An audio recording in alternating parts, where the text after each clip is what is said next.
मेरे प्यारे धम्म बंधुओं, आप सबको नमो बुद्धाय। ये बुद्ध के जीवन काल की एक सत्य घटना है। तो आइए उस घटना पर हम प्रकाश डालते हैं और समय को ना गंवाते हुए इस स्थिति को हम जानने का प्रयास करते हैं। भगवान गौतम बुद्ध के सम्यक संबोधि प्राप्त करने से लेकर 20 वर्ष तक कई अस्थायी उपासक अर्थात सेवक भगवान की सेवा के उत्तरदायित्व का निर्वाह करते रहे। कभी नाग समाल पात्र चीवर लेकर विचरते, तो कभी नागित, तो कभी उपवाड़, कभी सुनखत, कभी नए प्रवज्जित चुंद, कभी सागत, तो कभी मेधिये। ये सभी शास्त्रा के चित्त को अपने सेवा भाव से प्रसन्न ना कर सके। ये उपासक भगवान का आदेश ना तो कायदे से सुनते न ही मानते। यदि शास्त्रा पूरब की ओर चलने को कहते, तो वह पश्चिम की ओर चले जाते। कभी शास्त्रा को पात्र चीवर पकड़ाकर मनचाही दिशा में चल पड़ते थे, कभी तो पात्र चीवर रास्ते पर रखकर बेपरवाह चल देते। इस प्रकार अपने असंयमित चित्त के कारण वह कभी कभी परेशानी में भी पड़ जाते। तब इससे भगवान ही उन्हें उबारते। ऐसी स्थिति में एक दिन अस्त्रवीरों से घिरे हुए भगवान ने भिक्षुओं को संबोधित किया। भिक्षुओं, अब मैं बूढ़ा हो गया हूँ, इस रास्ते से जाऊंगा। कहे जाने पर कुछ भिक्षु दूसरे रास्ते से जाते हैं, कुछ मेरे पात्र चीवर को जमीन पर रख देते हैं। आप लोग मेरे लिए किसी एक उपासक या भिक्षु को बतावें जो मेरी बराबर सेवा कर सके। यह सुनकर भिक्षुओं के मन में धर्म संवेग जागा। तब आयुष्मान सारिपुत्र उठे और भगवान की वंदना करके बोले, भंते, मैं भगवान की सेवा करूंगा। भंते, मैंने आपको पाने की प्रार्थना करते हुए 1,00,000 से अधिक कल्पों तक पारमिताओं को पूरा किया। निश्चय ही मेरे सदृश महाप्रज्ञ को आपका उपासक होना चाहिए। भगवान ने यह कहकर प्रतिक्षेम किया, सारिपुत्र, बस करो। जिस दिशा में तुम विहार करते हो वह दिशा शून्य नहीं होती। तुम्हारे द्वारा दिए गए उपदेश बुद्धों के उपदेश सदृश होते हैं। इस तरह तुम्हारे द्वारा मेरी ही सेवा की जाती है। उसी उपाय से महामोग्गलाना ने से प्रारंभ कर अन्य महाश्रावक भी उठे, लेकिन भगवान ने सबका प्रतिक्षेप किया। आयुष्मान आनंद चुपचाप बैठे थे।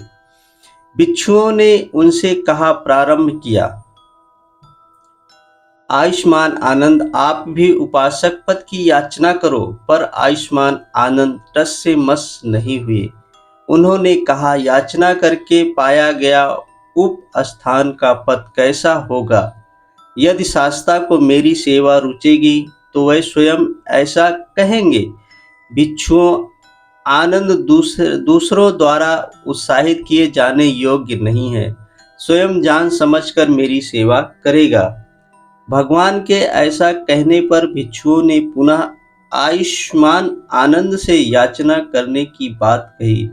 अब आयुष्मान आनंद उठे। आयुष्मान आनंद ने भगवान से 4 प्रतिक्षेप और 4 प्रतिज्ञाएं मिलाकर 8 वर मांगे। मेरे प्यारे धम्मबंधुओं, आनंद ने 8 वर क्यों मांगे? तो आइए इसके बारे में हम जानते हैं। नंबर 1, भगवान को जो श्रेष्ठ चीवर मिलेंगे उनमें से भगवान मुझे नहीं देंगे। नंबर 2, भगवान को जो श्रेष्ठ भोजन मिलेगा उनमें से भगवान मुझे नहीं देंगे। नंबर 3, भगवान अपनी गंध कुटी में साथ रहने के लिए मुझे नहीं कहेंगे। नंबर 4, भगवान जहाँ कहीं निमंत्रित होंगे वहाँ मुझे लेकर नहीं जाएंगे। ऐसा क्यों कहा? आइए इसके बारे में हम जानते हैं। यदि भगवान मेरी ये 4 बातें स्वीकार करें तो मैं भगवान की सेवा करने के लिए तैयार हूं। अब भगवान बुद्ध स्वयं आनंद से एक प्रश्न करते हैं, तुम इनमें क्या खतरा देखते हो? आनंद भगवान मुनि का उत्तर देते हुए कहते हैं, यदि मैंने इन सुविधाओं का उपभोग करूंगा तो ऐसा कहने वाले लोग होंगे, आनंद भगवान द्वारा प्रदत्त श्रेष्ठ चीवर और श्रेष्ठ भोजन का उपभोग करते हैं, गंध कुटी में रहते हैं और भगवान के साथ निमंत्रण में जाते हैं, इतना लाभ प्राप्त होने पर तथागत की सेवा करते हैं। ऐसी सेवा करने में किसको भार होगा? फिर आनंद कहते हैं कि आगे भी 4 बातें और मांगना है।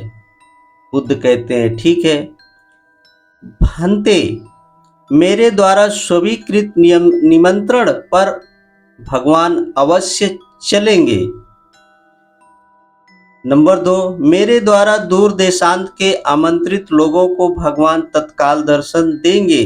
नंबर 3, अपनी किसी शंका के समाधान के लिए मैं भगवान से तुरंत मिल सकूं।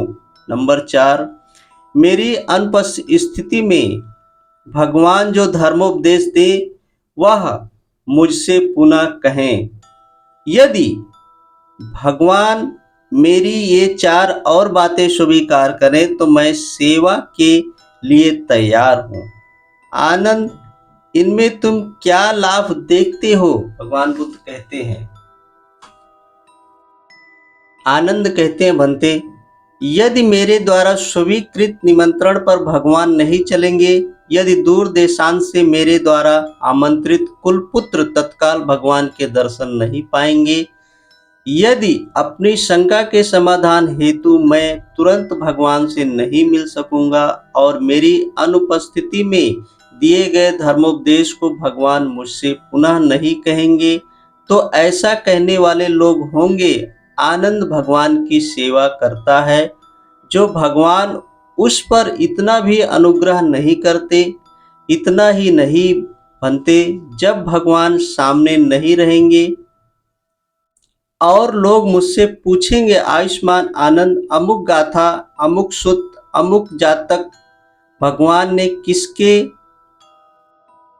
कहा था, कहा था, कब कहा था, किस प्रसंग में कहा था, यदि मैं इन प्रश्नों का ठीक ठीक उत्तर नहीं दे सका तो ऐसा कहने वाले लोग होंगे, आनंद इतना भी नहीं जानता है तो क्या छाया की तरह दिन भर भगवान के साथ लगा रहता है। बनते, इस कारण भगवान मेरी अनुपस्थिति में दी गई धम्म देशना मुझसे पुनः कहें, यह मैं सोचता हूं।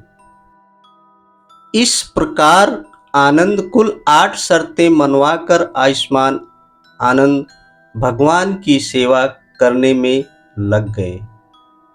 मेरे प्यारे धम्म बंधुओं, बस इसी वाणी के साथ दीजिए ब्रजेश गौतम को इजाजत।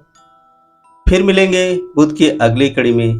अपने आसपास सफाई बनाए रखें और अपना और अपने परिवार का ख्याल रखें। नमो बुद्धाय। देखते रहिए। यदि आपको पसंद आया है तो शेयर करें, लाइक करें, सब्सक्राइब करें और कमेंट जरूर करें।